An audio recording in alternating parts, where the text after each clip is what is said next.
শুনছ? বলো। একটু ঠান্ডা লেগেছে, ঝাল ঝাল কিছু বানাও। মাংস খাবে? আজকে তো শনিবার, শনিবারে তো মাংস খায় না। তবে কাঁচা কলা দিয়ে গোলমরিচ দিয়ে ঝাল ঝাল করে সুন্দর একটা তরকারি বানাচ্ছি, দেখো। তাহলে তাই করো।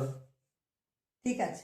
প্রথমে কাঁচা কলার খোসাগুলো ছাড়িয়ে নিয়ে তারপর পিস পিস করে কেটে নিলাম। সাথে একটা বড় সাইজের আলুকে মিডিয়াম সাইজে পিস করে কেটে নিলাম। নেক্সট কাটা সবজিগুলোকে ধুয়ে নিয়ে একটা কড়াইয়ের মধ্যে হলুদ নুন জল দিয়ে ভাপিয়ে নিলাম।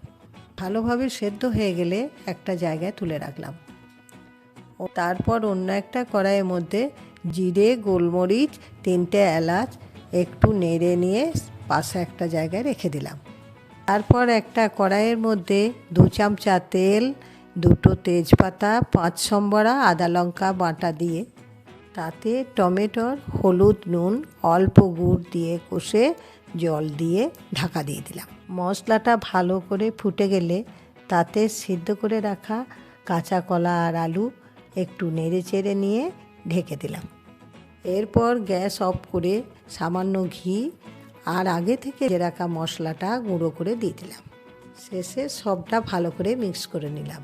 এইভাবে আপনারাও অল্প তেল মশলা দিয়ে রেসিপিটা ট্রাই করে দেখুন। দেখো, এটা টেস্ট করে দেখো কেমন হয়েছে।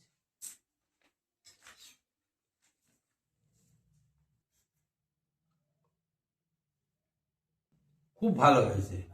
বলেছিলাম না খেতে খুব ভালো হবে।